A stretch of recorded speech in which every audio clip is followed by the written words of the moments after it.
presents Adventures in Online Education.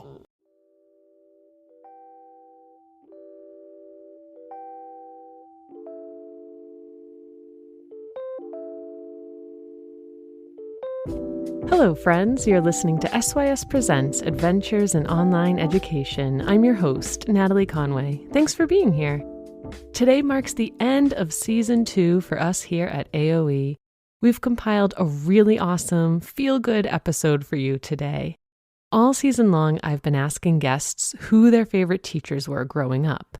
Today, you get to hear from all of them. And your ears and heart get the extra bonus of hearing from the folks who make this podcast possible. Teachers impact our lives in so many ways. Today, we'll hear from educators, writers, mathematicians, engineers, and artists about the teachers who made a difference in their lives. So, you ready? Let's learn something new.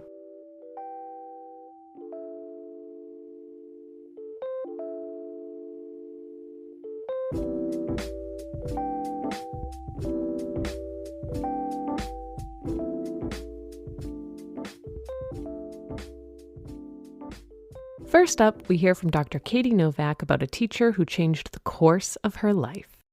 Absolutely. Mrs. Krause. I had her for 12th grade English, and there were other teachers who I liked and loved even, but Mrs. Krause had the greatest impact on my life by far, and it's because I am a product of a very heavily tracked and leveled system, of which I was always in the lowest level. So there's like CP2, which is like kind of the lowest level, CP1, and then honors and AP. Never took an honors class, never took an AP class, was in CP2 my whole life. And as far as CP2 students go, I was very well behaved because a lot of my friends were just like super fresh and like not, we weren't really challenged, but I was polite. And so my husband and I always say like C's get degrees, baby, because neither of us really committed to being a student and no one ever required that I become one. So my parents were teachers. The teachers knew my parents. I was always a really good kid. And that was enough for everybody is I did anything I was asked to do. I was polite. I got along with people. And so like my report cards were like, pleasure to have in class, C-, pleasure to have in class, B-. I actually got waitlisted from state school when I applied to go to college. So people now are like, oh, like you must have been really into being a student. I'm like, no, I was not at all, which is why I'm so passionate about this work because I never even had the opportunity to try until I met Mrs. Krause, who at the time was my nemesis. And so I loved her. I love this already. I'm in touch with her now, and I'll send her the link to this podcast because she knows. Yes. But I was in her like lower level English class, and I had her for drama the year before. And I always did well in like drama and PE. And so I have her in English class. And after like a couple of days, her first assignment was like, I want you to know all the options you have ahead of you. I don't know what you're going to do, but I want you to know how to fill out the application if you want to go into the military and how to fill out a college application if you want to go into college and how you fill out a job application if you want to do that. And then whatever. So one of our first diagnostic assessments was just kind of writing a college essay of like, let's just see what you got, go for the word count, try to come up with something, and then we'll kind of workshop it out. I wrote something about sailing. I don't even know. But I remember that she like pulled me aside and was like, oh my word, so amazing. You're such a strong writer. I love the ideas here. Like it's a little bit raw, but it can get so awesome. I'm putting you in the honors class. And I was like, no, like you're wrong. I'm not an honors student. And she's like, no, I've already talked to your parents. I know that you're capable of doing it. Like you're going to need, like, I want you to go into that class. You might need a little bit of help to like catch up on like some of the conventions things, but like, I'm happy to eat lunch with you. Like whatever you need, you're going to be able to do it. So I went into that class. I don't remember much about the transition, but I know that I did well enough. And from then on, it was like, as soon as I was in that class, I was like, these people aren't any more like smarter than I am, right? Like it was just that they were able to play the academic game earlier. Is like they were kind of like flagged as being really capable, really young, and they got the best the system had available starting in 6th grade, and I didn't. And when I was like actually with them, I was like, I can do this work. It literally like lit a fire under me. I did not get into UNH at first, but I did University of New Hampshire. I did get in after the wait list. And I went and I was like, game on, baby. And, I graduated in 3.5 years. I went and got my master's degree. I went and got a doctorate degree. And when I was teaching, I was always like, how am I going to be like Mrs. Krause? So who knows where I would have ended up, without her. And so I wrote UDL Now. And when UDL Now was in its second edition, I actually dedicated it to her and wrote an acknowledgement about like, I'm not sure if you know how important you were in my life, but like, I am now like so empowered to know that teachers can actually change the complete trajectory of a kid by believing in them, by having expectations, by saying, I know you'll be successful here. I will help you figure out how to be. And that was it, like just that conversation. And so I took her out to dinner and I was telling her like how much she meant to me. And she was like, what did I do? I'm like, Mrs. Krause, what did you do? I was like, first of all, you remembered my college essay. And like, this is 20 years later. And she's like, I do remember your college essay. Like, wow, like it was brilliant. And I'm like, and then you put me in honors. And she was like, what? I'm like, Mrs. Krause. She's like, I literally don't remember that. And I'm like, what? What are you talking about? That changed my entire life. And she's like, oh, sweetie, I thought everybody could be in honors. Like every year, I basically was like, I'm shifting it until all of my students can be. I'm like, oh, I was a lab rat, right? But she's like, no, I knew you were capable. And I knew everyone was capable. And like, I had to show that like anytime I promote a student here, they do just as well as anyone else. And ultimately, she was able to kind of deconstruct those levels. And so hands down, she helped me to believe that I could accomplish anything and that like, I could hang with anybody and I had a right to be there and I belonged. And I've never forgotten it. John Warner and Allison Galvin go back in time and share their favorite teachers growing up. So this is hard to say because I actually, and people can confirm this if they get the book, I dedicate Why They Can't Write to my grade school teachers, who really had a profound effect on me and in many ways taught me to write. I give a lot of thanks for the accident of my birth that put me in that time and that place with those people. It was a very fortunate thing. But I'll give a specific shout out to Mrs. Goldman, who was my third grade teacher, who asked us to write instructions for making a peanut butter and jelly sandwich. And then required us to try to make the sandwich according to following our own instructions, literally. And I have a picture of myself. And in fact, it's a avatar I use online sometimes, of me dipping my hand in the jar of peanut butter to get some peanut butter because I neglected to say, using a knife, spread the peanut butter on the bread. And this was a quite literal epiphany about writing for me in the third grade, that writing is for specific purposes and specific audiences and occasions. And it allowed me to become a sort of much better writer instantly for the rest of my entire academic and non-academic career. And it's an assignment that it's the first assignment in the writer's practice. I don't actually bring out the peanut butter and jelly in class. We imagine it. But it's an amazing sort of legacy. I had an email just this morning from a new teacher who is using the writer's practice and did the PB&J and sent me her pictures of her class. So it must have been amazing. The idea that in 1978, Mrs. Goldman had me do that in her class, and that in 2021, it sort of was passed along.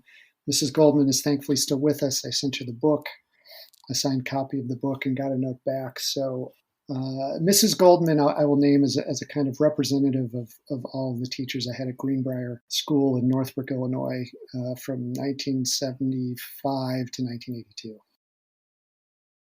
I have to tell you, I was very blessed that I had great teachers overall. And again, it was every year I got done with a grade, it was like, oh, that's my favorite teacher. So I feel very fortunate. A few, though, Mr. Borison, my sophomore English teacher, who works at McNary High School, he was just phenomenal because as I clearly excelled in math and that math was my thing and I became a high school math teacher, he did a really good job making that language arts curriculum meaningful to everyone. And yeah, that he really had an impact. Which is no small task. No, he did such a great job. And then, gosh, again, there's so many, but my high school math teacher, Mr. Shannon at Salem Academy, he was just funny. And I like a good laugh. And I think I've carried over, when I became a teacher, some of those sassy remarks, lived on. So I love for it. better or for worse. No, Mr. Shannon was hilarious, and I just looked forward to going to his class every day. Next up, let's hear from Tom Schimmer, Ken Williams, and Amanda VanBuren about the educators who impacted them. Well, I actually have two favorite teachers. I mean, I had great teachers all through school, but I would say that I think first of Mr. Haig, who I had in fourth grade, and really the impact there was the first time I'd ever had a male teacher. My kindergarten teacher was female, first grade, second grade, third grade, all female. And it was just, for a fourth grade boy, it was kind of cool to have a male teacher. Someone for the first time in my student career was kind of a role model. But my absolute favorite teacher was Phil Langley, who was my basketball coach and our high school counselor. I did take one class with him. He taught 11th grade law. I did take that class, but really it was because he was my basketball coach. And I talked about him on my podcast, talked about how we as players used to call him Father Phil, because he really was very inspirational to us. He was like a father figure to us. We really, were inspired by him. And he certainly was a great coach and helped us reach, new levels athletically. And we, of course, spent a lot of time with him as players on his basketball team, traveling, road trips, tournaments, things like that. But for me, it was just his demeanor. It was his mannerism. It was the way he went about the work with us as students, but also primarily as athletes. And, he wasn't one of those coaches that ranted and raved. I mean, he could get, heated and salty at times as well, but he really was a coach that was, cerebral. He really coached us thoughtfully.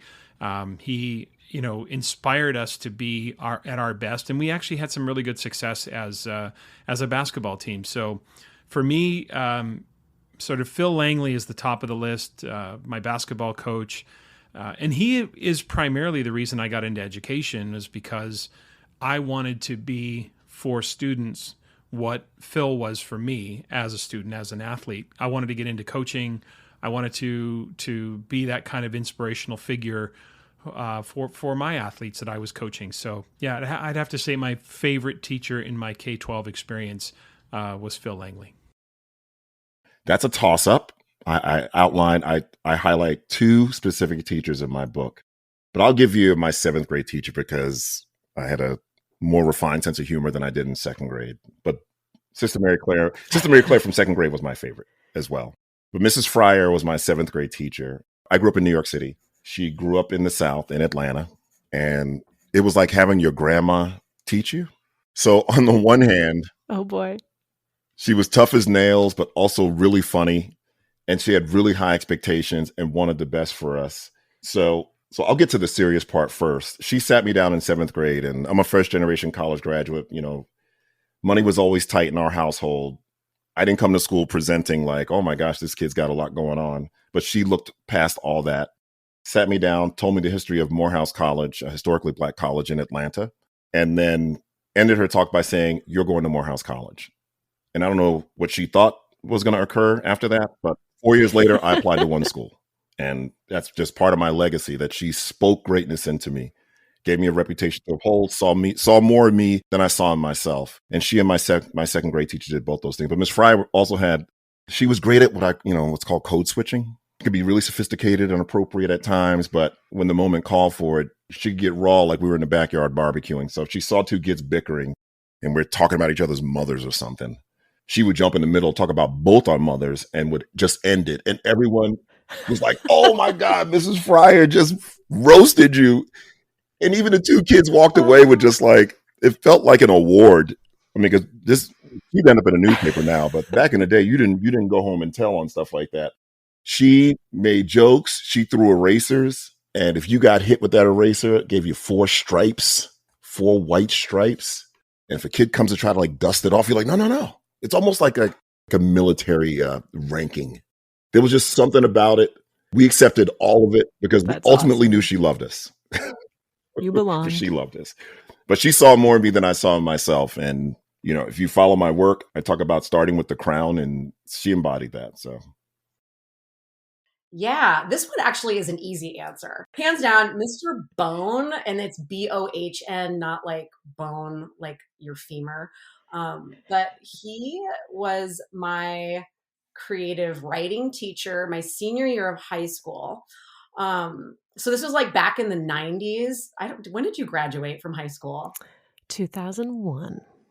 Okay, so I was a little older than you, but this is a throwback. I think you can remember this. But back in the 90s, like Seinfeld was a super big show. And Yes. okay, I was obsessed with it. We were all obsessed with it. Everyone loves Seinfeld. It's still cool today. Everyone still loves Seinfeld. Yes, it holds up. But Mr. Bone was really amazing at connecting whatever we were learning to some kind of reference in that show. And he just was really good at getting engagement just through Seinfeld. It was hilarious. It was genius. That's like actually not like the main reason why he was my favorite teacher, but that was yes. I love that about him. That's fun. That was his hook. He got you. That was his hook. Yes. Seinfeld hooks everyone in. But like almost more importantly, he saw something in me that I didn't know I had, and like that I was a really good creative writer. And he pushed me to share. I am not someone that likes to put myself out there and be in the spotlight. And he pushed me to share my writing and like submit it to our high school literary magazine, which, like I said, I never would have done on my own. But I gained a lot of confidence in my writing that, you know, not only can I share my ideas creatively through pictures, but I can also like craft my words creatively to tell stories. And fun fact, because of him, I actually ended up being selected as the class speaker at my high school graduation. And what? That's a big deal. That's a huge deal. Yeah. So that was my 5 minutes of fame. Love it. Rachael George, Nefertiti Dukes, and Tim Batiuk tell us about the teachers who impacted them growing up. I'm going to share the one that probably changed the trajectory for me, though. Her name is Debbie Gillespie. She was my high school, middle school, because it was like a junior, senior high school situation, art teacher.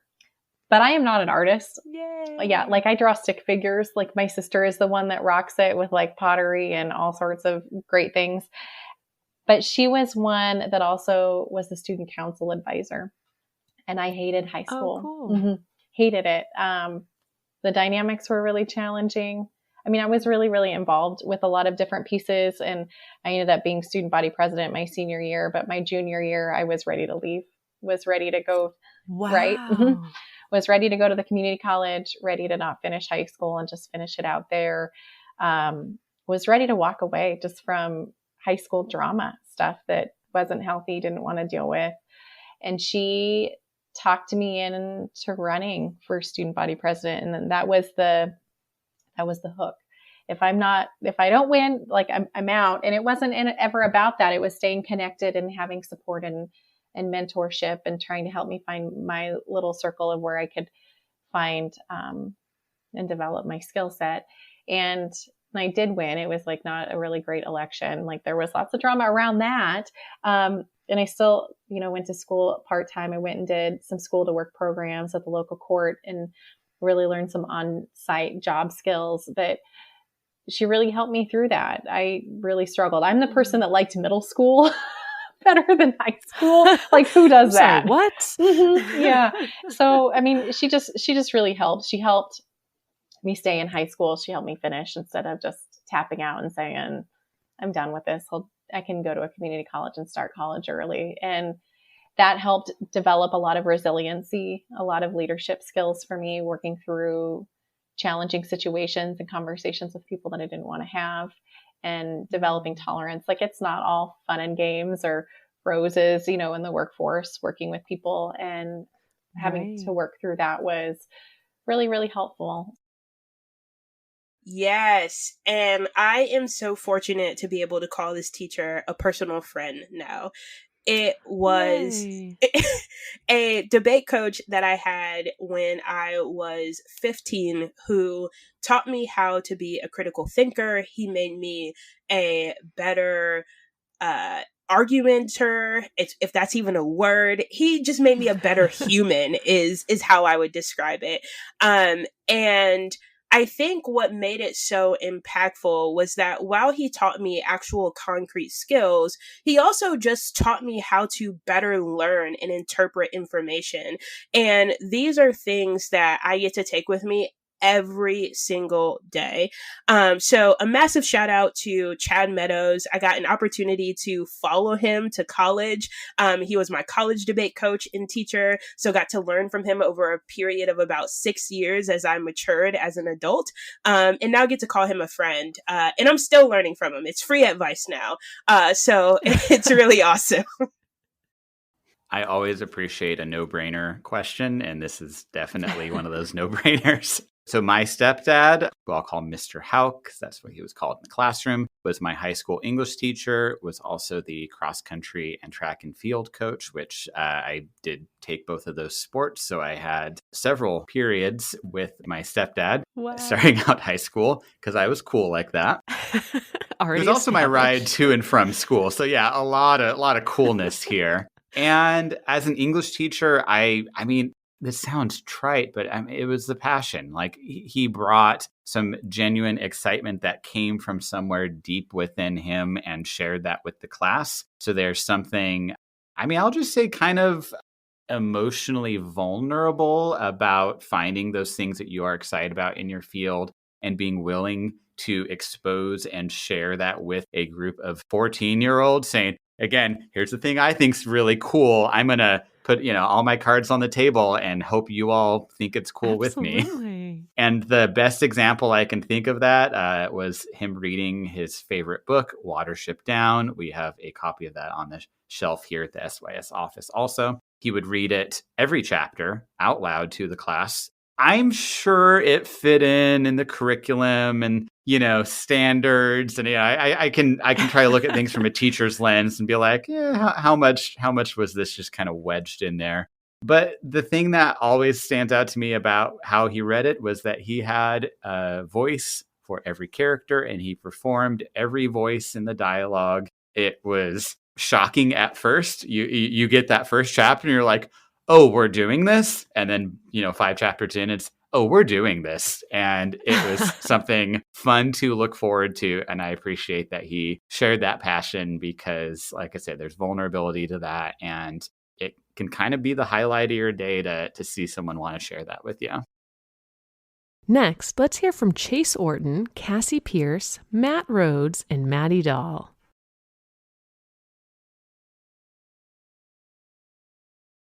My favorite teacher is actually a colleague, one of my first colleagues and one of my mentors. And so I don't know if I'm circumventing, but I was young at 22, right? Beginning my teaching career. Yeah. Her name is Wendy Welshans, and I taught with her at a private school where I started my career. And she was an environmental scientist and also an outdoor educator. And I learned so much through her about students can make learning out of chaotic situations, right? And that keeping kids safe, but also throwing them into the action. So rock climbing is a good one. Look, the belay system's all set up. The knots are safe. The rope is safe. You're safe. Get up there and learn, right?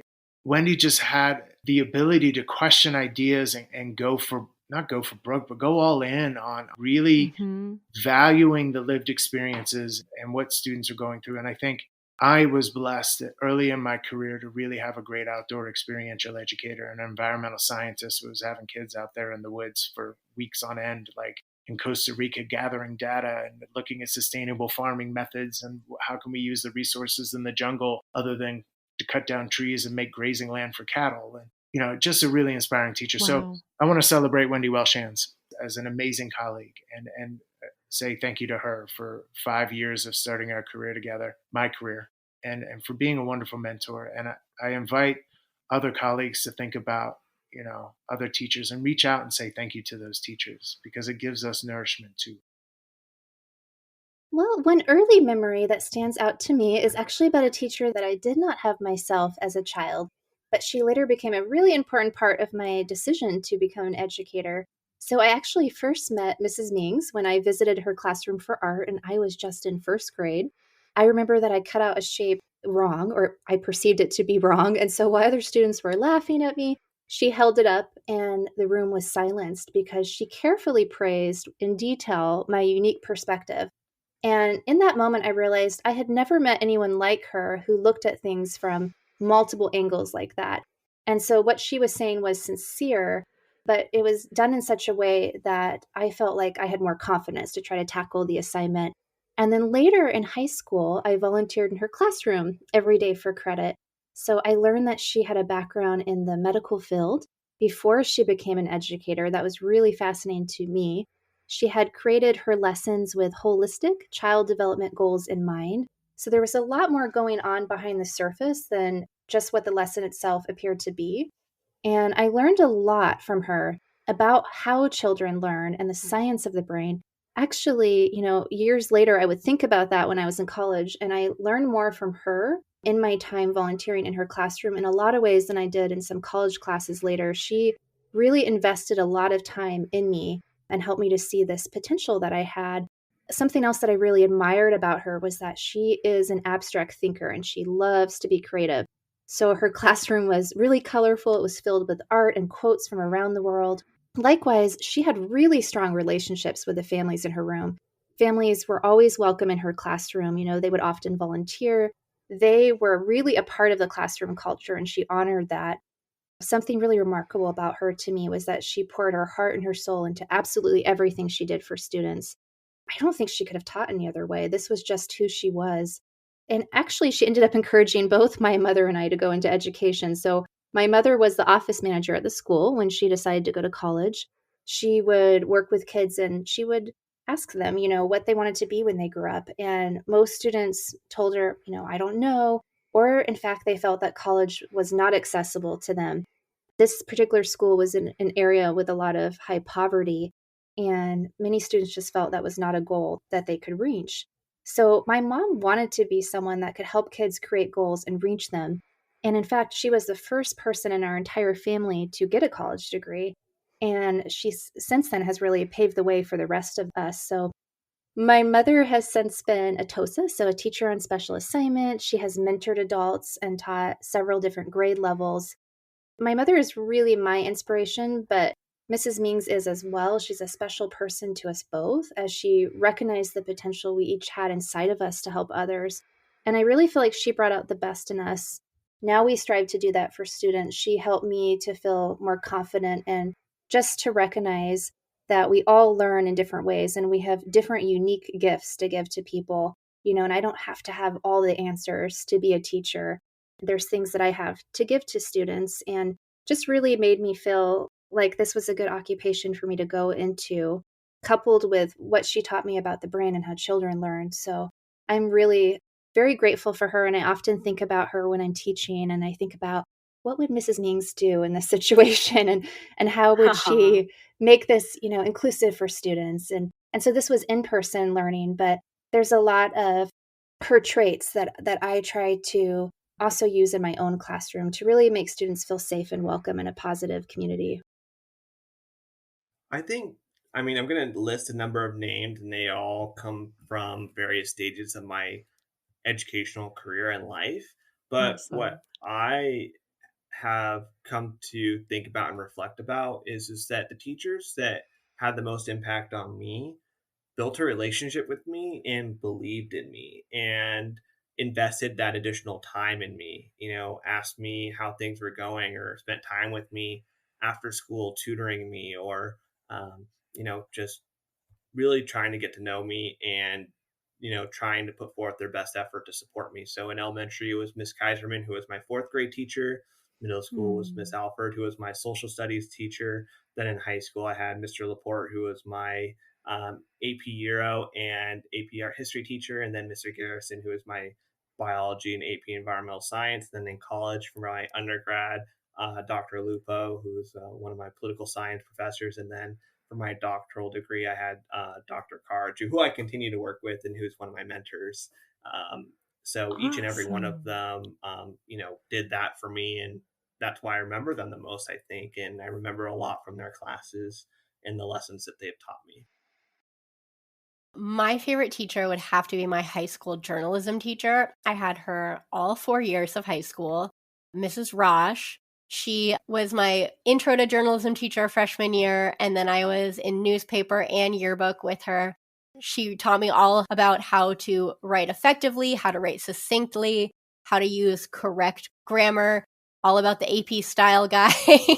Oh boy. And she really gave us a lot of freedom in what we were doing and had a lot of trust for us as learners. She spent a lot of the beginning of the courses I was in with her front loading, and then it was kind of like, you have the skills, go make magic, which was a super fun thing as a high schooler to feel like I had power in what I was learning and what I was doing. And then to have a physical product at the end of the day, like a newspaper or a yearbook, to reflect on, I did this, I contributed to this, was really excellent. And Miss Rosh was great at fostering that learning.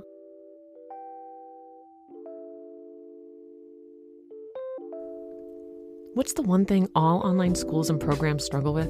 Student engagement and the ability to truly personalize interventions. How do we solve those problems? With the use of Admin Dash, a brand new Canvas LTI tool from SYS Education. Admin Dash allows online teachers to see a risk assessment score that proactively identifies students who may need more specialized attention or intervention, and offers a communication log that provides an outlet for complete transparency among teachers, admin, students, and families. At just 99 cents per student per year, and with no minimum price and no fees, you can't afford to not use Admin Dash. For more information about Admin Dash, contact sales@syseducation.org and start connecting proactively with your online learners.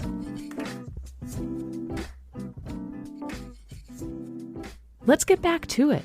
Up next is the team from NC Virtual, including Rachael McBroom, Thomas Cooper, and Chris Smith. That would be fairly easy for me, Natalie. It was Miss Ann Barefoot. I initially had her for chemistry in high school. Liked her so much, I signed up and took physics under her. Liked her so much, I signed up and took chemistry 2 under her. And loved her so much that I became a certified science chemistry teacher because of Miss Barefoot. She just was an amazing teacher who engaged us in so many ways. We did lots of lab experiences. She encouraged us to ask questions and to dig and to figure it out, not just to find it in a book, but to do the work to learn it. One of the coolest experiences I have had in my professional career is, for the longest time as I was starting out and she had just retired from the classroom, she began working for a national publisher. And so we would at least once a year meet up and have a reunion at a national science teachers conference. So it was really cool to kind of continue to grow with her, and she continued to encourage me as I moved into the profession, kind of following her pathway. Awesome. Thank you, Miss Barefoot. We're excited. All the good work you did with Rachael and all the good work now Rachael does. Thomas, how about you? Fairly easy as well. His name is Billy Joyner. He was my 8th grade math teacher. He was also my baseball coach. At that point, I think that was about the time that I decided I wanted to be a teacher as well, have an impact. He made math fun. He was math science. And so he was engaging, but he kind of cared about what was going on. It was more than just teacher student. Even at an 8th grade level, he was involved in our lives and was asking those types of questions and just engaged with it. And so that really, really resonated with me. He actually just sent me an email. He is retiring from education. So he's definitely made an impact in the community he's in. And he's definitely made an impact on me. It's awesome. A really awesome teacher, Mr. Joyner. Thank you. Because now, Thomas, you're working with teachers as well, and you're passing on that legacy. That's so cool. All right, Chris, last but not least. All right, and I'll go a little bit different direction. So I was always a math-minded person. I have a couple favorite math teachers that I had growing up, but I'll say one of my most influential teachers didn't come till undergrad in college. And so I had Miss Kavismonic. And so being a math and science-minded person, English was definitely not my thing. And so I wasn't prepared for English at the college level by far. And so when I went away to the University of Charleston and walked into her class, I was ready to walk back out because I definitely wasn't prepared to do what we need to do. But she said, sit down and I'll teach you. And so she did just that. And I enrolled in her class the next semester. And so, of course, now I've gone on to earn a master's degree and write a complete dissertation, which is nothing that I would have dreamed of before. So definitely math person at heart, but that was definitely one of the most influential. Next, Chris Voelker, Shawn Bundy, and my good friends Megan Mills and Katie Schweitzer share their favorite teachers from childhood. It's a hard question because, yeah, as a kid, I've had favorite teachers, but I think even more so were the teachers that I was able to really, collaborate and work with. So as a kid, I really would have to say, I guess, one of my math teachers in high school, Miss Natalie. She really taught me to, believe in myself and know that I can do math, and actually made math fun, which for me was important. I needed to be engaged, right? And we know that that's so important. Especially in high school. Yes. Yeah. And then when I actually started working in the school system, one of my actual first real job was in an elementary school. And I worked with an art teacher named Maggie Pike. And she really showed me how to show respect to even the youngest of learners. So that actually was a good lesson for me because people laugh sometimes, when I say this, but I teach middle schoolers and teachers the same way. And that comes straight from that foundation of respect. So, each and every person, regardless of their age, if we teach them with that respect in mind. So she really gave me that foundation. And then another shout out just to Rob James, who I worked with at Huntingtown High School. And the two of us did some really interesting things together. We were able to, we would turn the library into the World's Fair of 1863. And I feel like that was like one of the best learning experiences we could have given to those students, from learning about the culture on their own, researching it, making it come alive. That was really an amazing educational experience. He still does that as part of a unit for AP US History. But really, every educator I've worked with, they've kind of left their mark on my heart, right? And as a school library media specialist, I was, privileged to be able to, collaborate and learn from so many of them. And still today, I get to, and just expand that and learn from so many more educators. So just every day you learn something new. Yeah, I've been asked this question a lot as a coach of what coaches influenced me, because you have a whole coaching philosophy, right? And I coach soccer. I've coached it up to anywhere between 8-year-olds in college. The irony of the whole thing for me is that my best coach was the 1 year that I kicked for the football team because I was a soccer player. Football players can't kick a football. Soccer players can kick a football. So they were like, hey, you do all the goal kicks. You're the goalie for the soccer team. You should come over and kick our football. And I was like, sure. So I came over and found out it was the easiest job in the world. They set the ball up in a T for you and you kick it through these uprights. It's not moving. It's just sitting there, and you get points and you're held as some sort of, really good player because you just got points for your team for doing this really easy task that in soccer is so much more difficult. But his name was Buddy Sullivan. He was the English teacher, and I never even had him as an English teacher. But I watched him take over the football team when I was a sophomore, and we were terrible. We were the worst team in the state. We were in like 3A, and there was 4 divisions. So we were 1 division below the top level. And I remember us losing. Nobody went to the games unless you wanted to just hang out and watch them lose. I remember my sophomore year, he took over the team, and they were 0-7. And the whole thing on the last game of the year was come out to this game because we're playing the other 0-7 team, and we might actually win a game. Oh, no. Oh, wow. They lost. They were 0-8. Losing to the other 0-7 team in the last game of the year. So that was my sophomore year. By my senior year, this was his 3rd year that he'd taken over the team. We competed with the best teams in state, and we ended up actually beating the team that won state at the 4A level. We went in their last game of the year. We went to their place. We beat them 14-12. There were thousands of people at the game. We were on the news afterwards. And the whole game, I was me on the sidelines because I was mostly with the soccer players. I'd just go kick on Friday. The whole game I was on the sidelines looking over at this game going, how are we winning? Every single one of their players is 50 pounds bigger than our guys. Every single one. Every single one of them is faster than our guys. Like, how the heck are we winning this game? And then I'd look down the sort of row of football players, and there's like 100. It's ridiculous. It's not like a soccer team. It's just helmets and guys and pads, and you're just like, guys hitting me on the head when I kick an extra point. I'm like, I didn't need that. Thanks. And it's just a different culture. And I looked down, every single one of them was like in this belief of like, we're going to win this game.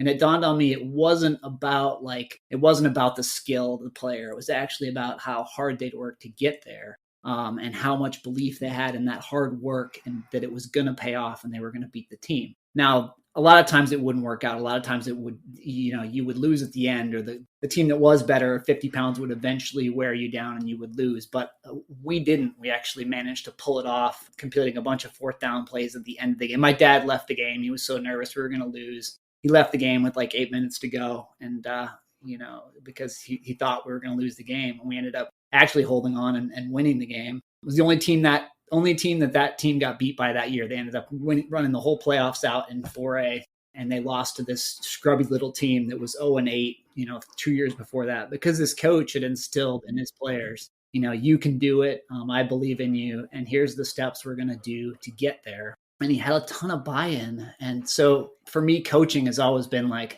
how can I instill that in my players and my students that you can get there? You might not always get the result you want. You're not always going to win those big games, but you can compete. You can do things that you didn't even know were possible if you sort of have that hard work and work together as a group, which is the really cool thing about team sports, right? You all work together as a group. This was a very easy question for me. Thank you for doing this, Natalie. a fluff one. I loved it. Miss Vicki Johnson, my 8th grade English teacher. We are currently friends on Facebook, and I will share this with her when it comes out. Love it. Yes, do. She encouraged me to compete in public speaking competitions, and she stayed after school to help me practice my speeches. She made her classes memorize and recite poetry in front of the class, which to some people would be horrific, right? Like so scary. But it pushed us beyond our comfort zones. And I really appreciate that. Even today, I still go back to her in the back of the room, cheering me on. And she would let us have a voice, a choice in our classes. We could almost always talk her into having class outside on beautiful days. And when we did readers theater, she would let us read in funny voices. It was not discouraged. It was just a lot of fun. And I remember in particular one time she had to be absent for several days in a row, and her substitute teacher did not show up for more than 20 minutes. Our class of 8th grade was just sitting there, and I stood up and just pretended to be the teacher, and all of my classmates just totally went along with it. We took turns reading aloud. We just picked up right in the text. And when the substitute teacher did walk in, I was sitting in the front of the room, like leading the class. And she said, "Oh, can you tell me what the plan is today?" And it was like a future, snapshot, like, oh, I could really enjoy this. And the next time Miss Johnson had to be absent, she showed me a copy of her sub plans. Like it was wonderful, right? That would never happen today, but it was just a great experience. And she opened my eyes to how much fun learning could be and took some of the rigidity out of it. And I really appreciate her for that. Oh, we really appreciate Ms. Johnson for that too, because you totally bring that to your teaching as well. You are just joyful in your teaching. So, and in co-planning and working with you, I know that for sure. So thank you, Mrs. Johnson. How about you, Katie? This one was easy for me too. So my high school Spanish teacher, Jim Rupa, was so fun. And I wasn't really super interested in foreign language. I had a lot of parts of my family spoke Spanish, but we didn't really speak in the home, and I was by no means like a native speaker. So he was just so engaging, and he really would stress kind of like the practicalities of language and how it related to culture and communication. And that was really different for me. It wasn't necessarily about verb conjugations or vocab tests. It was really like, this is why language is important, because you need it to talk to other people. And if you want to have other experiences, like this is your ticket into those experiences. And he would talk about his own, and he just cared about students so much, and he never kind of needed to flex his authority. We just all wanted to work for him. It was really important to all of us because his class was so fun, and we just saw so much value in it because we understood like why we were doing what we were doing. But he was a really fun teacher. He would always bring his, like, when you're a senior and you took whatever the last year of Spanish was at my school, he would have everybody over and he would make us paella like at his house. And I had never even thought that a teacher would do that. Like that was so outside of the scope of like a teacher role for me that it really was like, I wanted to be a teacher like that. I had never wanted to be a teacher before. I came from a family of educators, and I had been so adamant that I was not going to have anything to do with that. And then next thing I know, I signed up for, a bachelor's in Spanish without really knowing where it was going, and then ended up a Spanish teacher myself, just because that was always what I wanted to be. That was like my role model. I was like, if I could give students what he gave me, then I'm doing my job right. And I think he probably would have been good at whatever he taught. It just happened to be Spanish. But he was really just a standout in all ways in what a teacher could be versus kind of experiences with the majority of them. He was something different. Here are Andrew Senkowski and Nick Wolf from SYS Education. Well, I would say this question is actually kind of hard for me because I wasn't really super reflective as a student when I was younger. So I didn't reflect back like, all right, what worked well and what not. And so I've learned that type of thing becoming an educator. But I think looking back, I would say one of my high school math teachers. So he ended up being my 9th grade and 12th grade math teacher, Mr. Brenneman at Hempfield High School, Lancaster, Pennsylvania. Just a shout out there. What Mr. Brenneman did for me, though, is it's kind of hard to describe because it's hard to describe his teaching style, like from my memory, but it was his ability to challenge me that made him my favorite teacher. Coming into high school, I really did not feel like a quote unquote math person growing up. I would dread what we would call at my Catholic school upbringing math maintenance quizzes. And these were just kind of like drill quizzes, and I just like hated it. They sound terrible. Oh, yeah. It just did not make me feel like I was a good student at math. But once I hit 9th grade, Mr. Brenneman's teaching just like resonated with me better. He just was able to communicate better the thought processes behind things, not just kind of the roteness of math. And I think the biggest thing, though, that he did for me was to pull me aside and say, I think you need to take calculus. And this was not a 9th grade me who didn't think I was good at math. I was like, what is this calculus? Like, that seemed like it was the biggest math you could ever take. But what that told me was you can rise to the challenge of taking extra math in high school, extra math, not just like your standard, one a year, to reach this like high level. And what I really just took from that was like someone believed in me, and I went for it and worked my math. I did blocked periods to get all the way to calculus my senior year. And then, I graduated from Penn State University with a just straight math degree at that point. I just kept it going. So I really think that push to just say, hey, I believe in you, I think you can do this, was all that it took for me to make him my favorite math teacher. That is awesome. Shout out to Mr. Brenneman. Nick, how about you? It's funny you mentioned that. My favorite teacher is also math related, although he is a physics teacher, Mr. Frank Noskesi, which is such a great name for a teacher. Very, it's unfortunate how easy it is for nose cheese to be mentioned, the spelling, but it's just a very good sense of humor. My high school, John Jay High School up in New York, had a joint class for AP Physics and Calculus. It was double period every day, just hardcore calculus and physics. And I took that class without having taken a previous step. So Mr. Noskesi was there to kind of guide me through it and kind of help me stay afloat, which ended up being fine. It was one of my favorite classes. But he was responsible for one of those moments in high school where it all just kind of fell together and started making sense. So we were doing, spent half the year doing physics problems, and his method of teaching was awesome because he did a lot of labs. He loved labs. He loved us watching, curves and arcs, and just so we get a sense of what the formulas mean and what they look like in real life. But the moment when we were doing like derivatives and there was an example, and I'm like, wait, I'm going to get this wrong, so please forgive me. I don't do math anymore. But it's like, wait, that equation for force is the same thing as this other equation, but if you did do a derivative of it. And he's like, yes, they're all related. And he just goes on the board and he writes, 10 formulas on the board and does a little bit of math, and suddenly he has 10 different formulas that we had spent all year working on. And it's that moment of everything coming together that is so rare to have in your life, where everything just kind of clicks in place. And you're like, oh, oh, wait a second. So that means this, and then that, and then this over here. All of it's together. And I've never had a teacher who'd been able to pull that kind of realization together. I will give out a small shout out to another teacher there, Mr. Saloom. I ended up taking history in college, but he taught me what a history class is going to be like in college.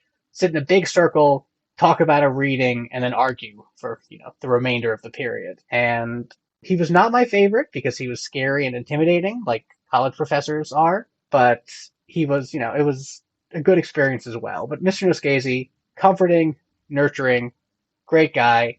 I actually was doing a little bit of research on him after thinking about this question, and he has a TEDx video about teaching. He's very active. It's great. I followed him on Twitter, and he followed me back, so now I owe him a message, which I have not done yet. But yeah, he also wrote my college application recommendation, which I had forgotten until I found it in my files. It was very sweet. But yes, Mr. Noskesi for sure. Up next, we hear from Joe Dale, Jodi Miller, Fonz Mendoza, and Ashley White. Do you have a teacher you remember from your school days who had a lasting positive impact on you? I do indeed. In fact, surprise, surprise, he was my Spanish teacher. But what was funny about that was the fact that in the grammar school that I went to like a school for like a general school to start off with, like a secondary modern, I suppose you describe it as in the UK, whereby we learnt French. In fact, we learnt French at the start of the end of primary, but officially when I went to secondary, we learnt French for those first 2 years, and I seemed to be reasonably good at it. And then we went to the grammar school that was selective, and then I wanted to carry on with French, but I wanted to do technical drawing, and they wouldn't let me do technical drawing. They insisted that I do Spanish because I was too good at French. There we are. So as a result of that, I did Spanish, which I don't regret. And I actually went on and did it for 6 years, including advanced level or A-level studies, which, in the UK anyway, once you've done your general exams, GCE as it works, I'm a little bit old now, as opposed to GCSE, which is then, changed in 1988, I think, if I remember correctly. But anyway, so I did my GCE in various subjects, and then you choose 3 or 4 A-level or advanced level subjects, one of which was Spanish. And so if I had done technical drawing, if I had have done what I wanted to do and they didn't let me do Spanish, I would have lost out in that way. But the reason I liked my Spanish teacher is because I suppose with any teacher that you like, I found him funny. I found him cool. He would talk about, I felt that he was being authentic. Again, going back to authenticity, I felt that he was saying what he really thought. And I think sometimes teachers come across as being, not themselves or false, or certainly I think in my experience anyway, and I think this is true when I was a student and having been a teacher as well for 13 years, I think students are very adept at picking up when you mean what you say or when you're being authentic. And certainly from my Spanish teacher, Mr. Langton, all those years ago, I really liked him and I wanted to work for him. And I think, again, that's a sign of a really good teacher, when you want to do the work for the teacher. And then as I said, I carried on. I did A-level, so I was with him for 6 years, and he was great. And I suppose in lots of ways, I wanted to model myself a little bit on him. That's a sort of classic thing a teacher would say, to model the sorts of things that he would do and his approach. And yeah, and he could be strict as well, but he just had this sort of wit around him, which I really liked. And if the students are feeling relaxed and comfortable and enjoy a joke, they're going to learn better, aren't they? I mean, that's an obvious thing to say, but it's all about intrinsic motivation, I think, and he had that in spades, I think. I had so many wonderful teachers, but one of the people who comes to mind was my 9th grade bio teacher. I thought she was so great at what she did. She made class engaging, the content was clear and well organized, and I wanted to be her. And I became a 10th grade bio teacher. So in many ways I did. I also have been able to reconnect with her as I'm older. So she's now a friend of mine, and I admire her so much. Well, I'm going to share something interesting, that my favorite teacher was actually a substitute teacher that I had that made the biggest impression on me my 9th grade year. And not that I didn't have great teachers, but again, I never wanted to be a teacher. So let me preface that. Never, ever thought I'd fall into teaching, but then I fell in love with it. But I always go back to our biology substitute, Mr. Rodriguez, and what he taught me. For me, this is really the biggest thing I remember from high school. is he never followed the lesson plans for Mr. Margot. And he came in and one day, just on the whiteboard, or actually chalkboard at that time, he wrote C. Hopkins Cafe. And he said, this is all you'll ever need to know about biology, because these are the 7 elements that will keep you alive. So it was carbon, hydrogen, oxygen, phosphorus, potassium, iodine, nitrogen, sulfur, calcium, and iron. And that, to me, I took the most out of that. But not only that, but just the way that he had a passion for teaching. And again, I always go back to the way he made us all feel. And that, to me, was the most memorable thing. And so now I think I want to be like him and make my students and make my teachers feel that same way about education. My favorite teacher was my first grade teacher named Mrs. Hines. What I loved about her class is that she always brought in fun hands-on activities. We had caterpillars and crafts and all kinds of hands-on learning throughout the year. And I loved having first grade in her class because it just brought to life all of the concepts that we were covering that year. And it was super fun. Finally, we wanted to give the AOE family a chance to celebrate their favorite teachers as well.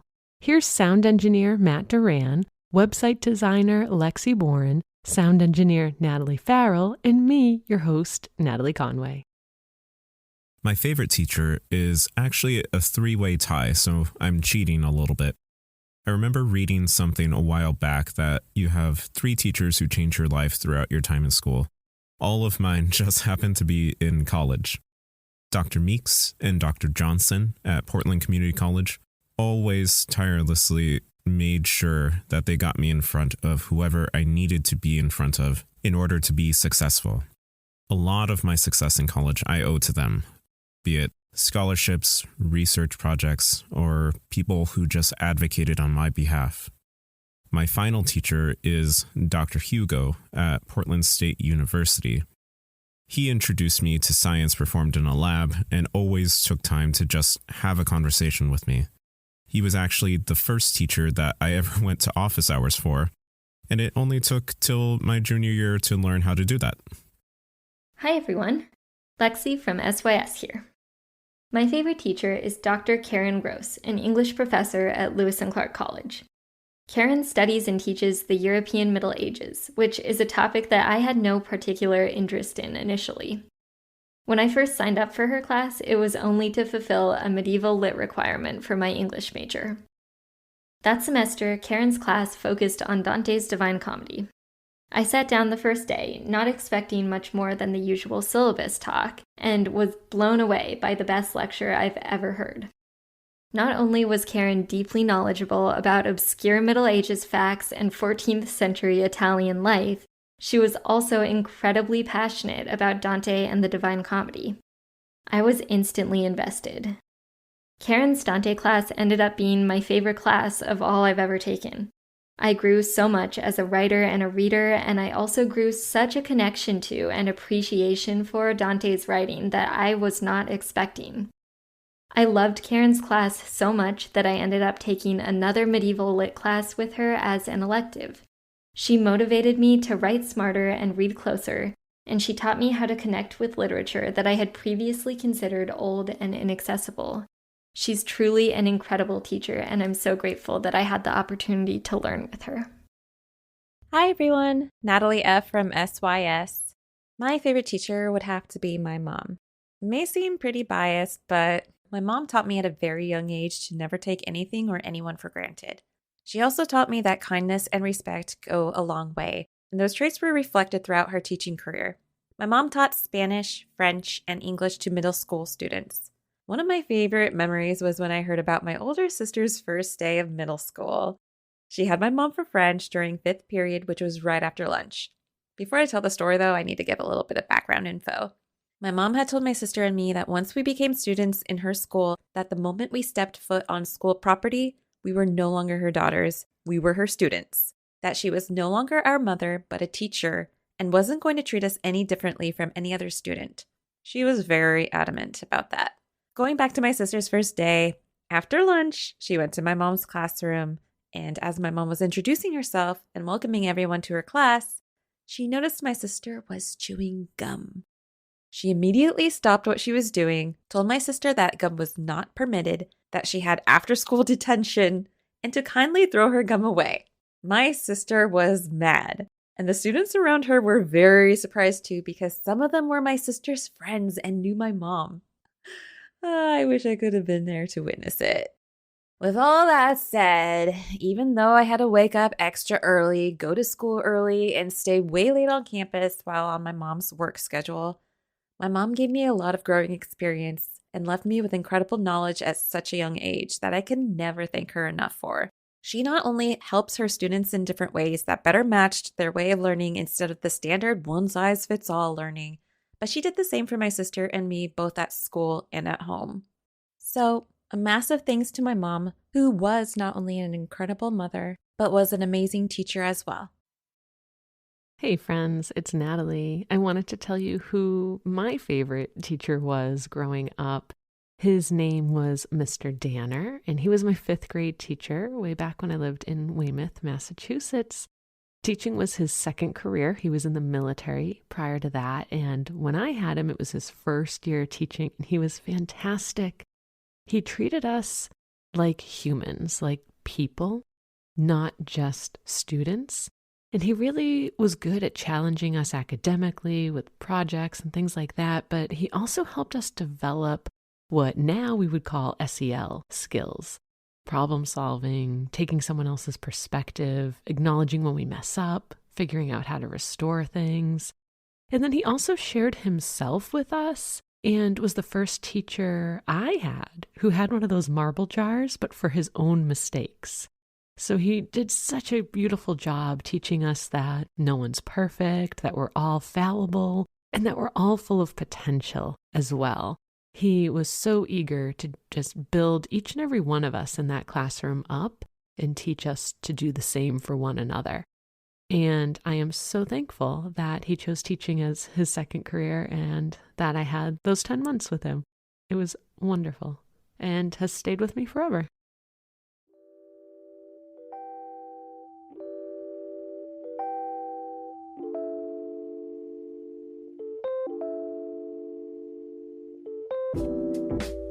Thanks for listening to this final episode of Season 2 of Adventures in Online Education.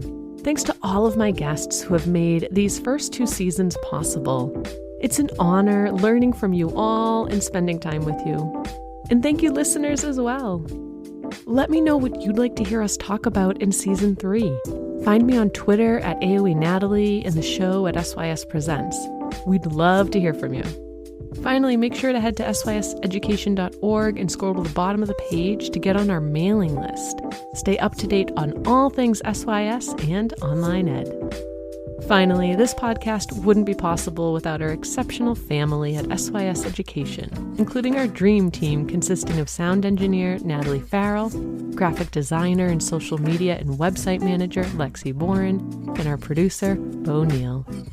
Thanks for listening today and all season long. I'll see you this summer. In the meantime, keep learning new things.